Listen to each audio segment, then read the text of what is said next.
So which is the best class for soloing open world content in Guild Wars 2? Today I want to answer this question in form of a tier list. I already made a tier list about a few months ago, and today I want to update this tier list because I admittedly did some mistakes in that tier list, but more importantly, we also had a balance patch in the middle of February, so I want to put this into perspective, how I changed things, and let's take a look. Regarding the tiers, we have S to C tier, and we have inferior tier. I wanted to make a tier that is very clearly the worst, because you will see the classes that I put in here are just not on par with the other classes.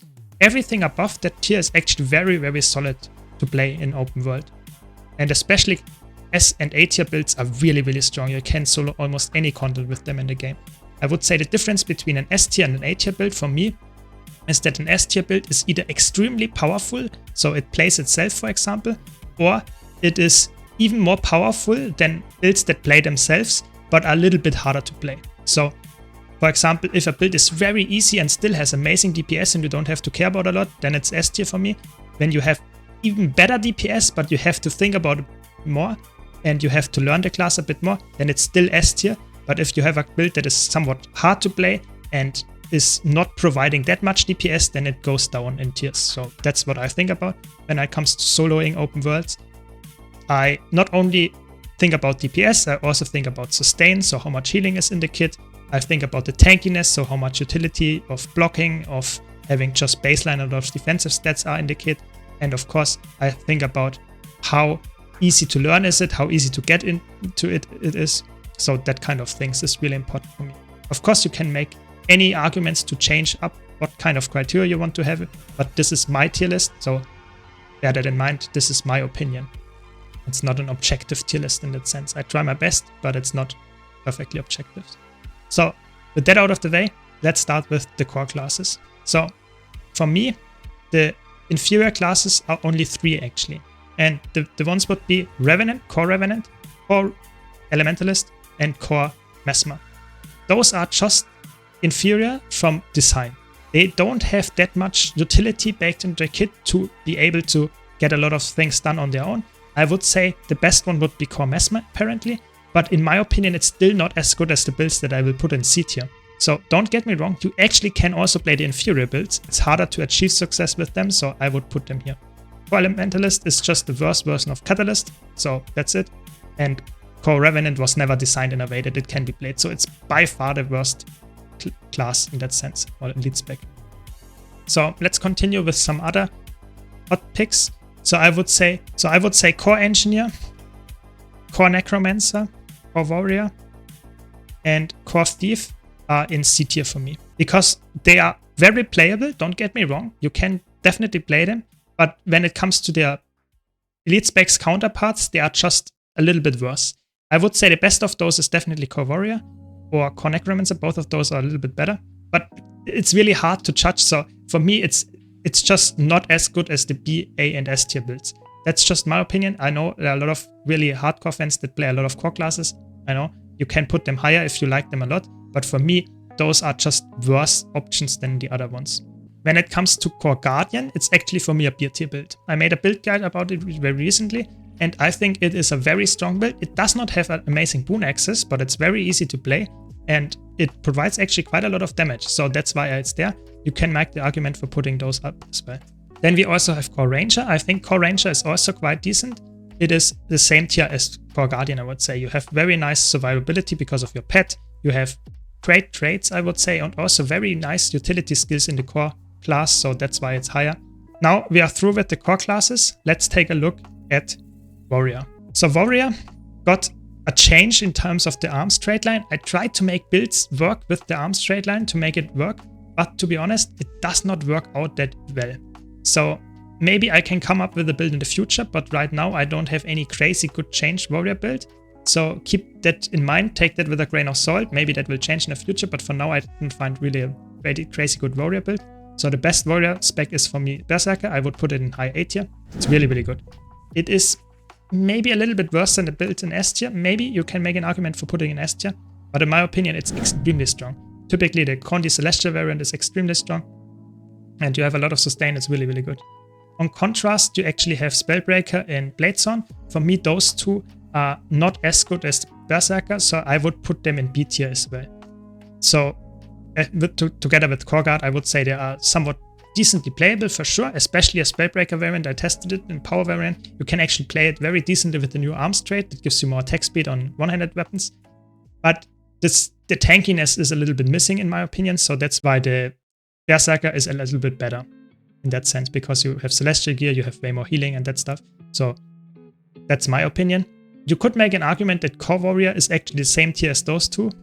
Some people would agree to that. I think it's a little bit worse, it depends. But that's where I would put it. Let's now continue with Revenant. Revenant is a very interesting spec because Revenant has some really, really strong builds. So we have Renegade. Renegade I would put in A tier. It's a very DPS favored build that has a lot of DPS. The sustain is not as high as the other two, so that's why it's an A tier. You will see just now why the others are so broken. I think Herald is S tier and Vindicator is also S tier. I think those two builds are extremely strong. The Spear helped them a lot and they are really, really good. Both of them are extremely strong with upkeeping boons as well. And it's very, very solid for soloing open world builds. They are maybe a little bit lower on the DPS side than other S tier builds. Especially the Herald one is a little bit lower, but the ease of use of those is actually quite crazy good. So you can just jump in and you will solo most bosses just by playing those two specs. So highly recommend you to check it out, especially with the Spear. Then we have Guardian. So Guardian, I would say Firebrand is a little bit harder to play, but has more utility, and Willbender is a little bit easier to play, but is a little bit less of the utilities focused side. But both of them are really, really good. I would put them in A tier, just because they have nice damage, they have nice boon access, they are also quite fun to play, so don't forget that, it's really nice as well. So for me, A tier builds, they are not as strong as S tier builds, just from their design. They don't have that much baked in tankiness or utility, I would say, to make it really work that easily to put in S tier, but they are still very, very good. Dragon Hunter is a really hot take in my opinion. I think Dragon Hunter, you could make an argument for putting it in C tier, but I think it's B tier for me, because I think it is a build that is somewhat decent, but it lacks the utility of an A tier build, and it is somewhat close to the Core Guardian, but Core Guardian has going for it that it's quite easy to play, and you don't need any expansions for that, so that's a very big plus in my opinion. That's why I put it so highly. But Dragon Hunter needs expansions, and even if you have it, it's not that much better than Core Guard. So I don't know. I think it's a B tier build for me. It works, but it's worse than the A tier builds for sure. Let's now talk about the medium armor classes. So let's start with Thief. So we have Spectre. I would say Spectre for me is a classical B tier build. It works. Don't forget, it works perfectly fine, but it is not as strong as the A and S tier builds, just because it's very slow in the DPS ramp up. It's not very utility focused. It has some nice tankiness baked into the kit with the Shroud, but other than that, it's not that crazy. It's a nice spec to play. It's quite easy to play, but it's not as strong in terms of the just overall performance, I would say. Then we have Daredevil. I think Daredevil is probably, together with Core Thieves, the worst elite spec to play as a thief for soloing, just because the trade line Daredevil doesn't give you anything crazy, and it's not that good, I would say, to solo. You can play it, of course, if you're skilled, you can make it work, but I would say you fare way better if you're, for example, going for Deadeye. Deadeye is just the same offense, probably even more offense, and you have more defense baked in the kit and more boon up time and stuff, so it's just overall way better. For me, Deadeye is an A tier build. It's a very solid pick to deal a lot of damage and very strong in terms of survival. It is high A tier, but it's not S tier for me, because it is a little bit squishier than, for example, the S tier builds, in my opinion. Also, you are highly likely to die if you can't upkeep your DPS. So if there are some phase happening, if there are mobs out there, oftentimes that kills you. So I would say that makes it a little bit worse. But if you can play it, I think you can make an argument for put it in S tier, because it's very, very strong. So Engineer is also quite interesting. Engineer has 3 quite solid solo builds. So the strongest by far, I would say, is Mechanist for sure. Mechanist is really, really good because it has a lot of power put into the mech, so it's very easy to play. It does a lot of damage with the spear. It is crazy in the boon upkeep department. You have good amount of tankiness as well. So that's really good. The other two builds are a little bit less in the tankiness, I would say, but still very nice in the DPS compartment. I would put Holo and B tier. I think Holosmith is not that strong when it comes to sustain and stuff, because it's not that easy to survive. But on Scrapper, I would say it's easier and you have still a similar amount of damage. So that's why I would put Scrapper in A tier. You have some nice barrier generation with this build, so you have some nice reflex and stuff, so it's really decent. But I would say playing Mechanist is the best option for engineer players, just because it's the easiest and also probably the strongest. Let's now talk about Ranger. Ranger is interesting because Ranger has a wide spread of how good the specs are. So I would say Solo Druid is not as good. I think Solo Druid is very close to Core Ranger. It's the same problem, I would say, as Dragon Hunter has. So Dragon Hunter and Core Guardian are very similar in what they can do. So typically I would rather go for the Core class, just because it's easier accessible, so you don't have to have the expansion and stuff. But that's just my take. You could make an argument even for putting it in C tier, just because the healing and the support abilities of it are more designed in a group play scenario. And you're playing solo, of course, so that doesn't really matter that much. Then we have Soul Beast. I think Soul Beast is very good. It's not an S tier build for me. I think it's an A tier build. It has some nice sustain. It has easy rune access, and it's quite fun to play. But it's not as strong when it comes to DPS output, I would say. That's why I would put it here. And the best solo build for Ranger is by far Untamed. Untamed is a very strong elite spec for soloing open world. You have so much healing, you have so much damage and CC. You also have a lot of utility. You have your pet can help a lot. So it's really good. It's by far the best Ranger spec, and I would say it's also probably one of the best specs overall to pick if you don't mind having a lot of buttons, because that's the biggest drawback of Untamed. You have more buttons than every other elite spec, maybe except Mech. But that's very important to know, but it's not that hard to play, I would say. You just have to commit a bit into learning the skills, and other than that, it's very good. I also want to mention here at this point that I have all the builds that you see here in the background are actually on my channel, and you can just check them out. Link to them is in the description, or you can also check out the playlist of my open world builds. If you want to see more content like this, don't forget to subscribe. And now let's get back to the tier list. Now let's talk about the light armor classes. So Elementalist, I would say Weaver is not as good. Weaver is very DPS focused, doesn't have that much sustain. It's decent, but it's not that crazy. I would say Weaver for me is low B tier, maybe high C tier. I think Weaver is not very good.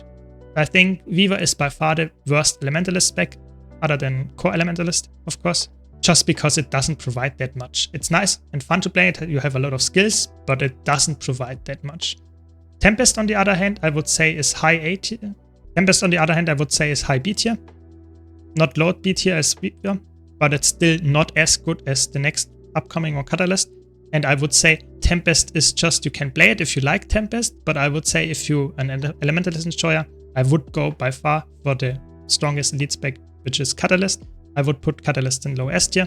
It's really good. It is not as good as Untamed, I have to admit that, but it is still for me S tier because it's very brain AFK. You can just press all your buttons and you will succeed because your sphere carries you. You have all the boons all the time. This build is very strong. So don't underestimate Catalyst, and it's very fun to play as well. So I think it deserves a spot in S tier just because of the ease of use, and it's also quite strong. Let's now talk about Mesmer.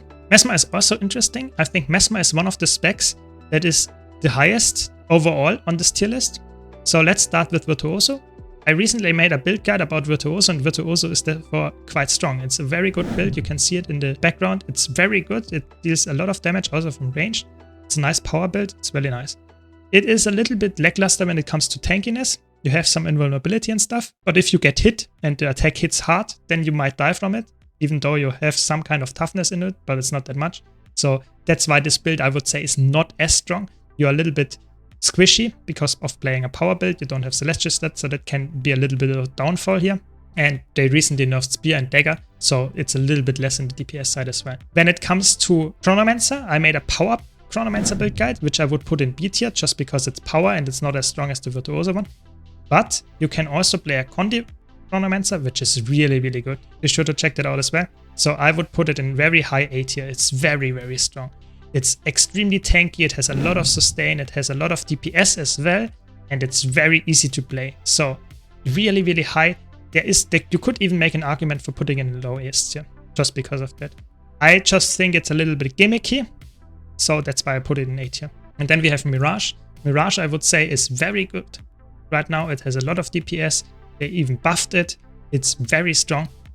There are 2 builds. One is a little bit more easy and the other one is more challenging. But both of them are really strong, so I would put it in A tier. I would say it's not as strong as Untamed again, but it is quite easy to play. It's very sustainy and you can get all the things done. The DPS is lower as an Untamed, so that's why I put it here.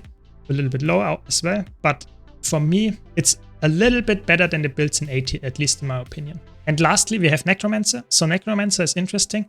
Necromancer, you have the option to go really tanky with a Scourge or go really aggressive with an Harbinger, because both of those specs are somewhat nice in DPS, but you choose more DPS with Harbinger or you go a little bit less DPS with Scourge.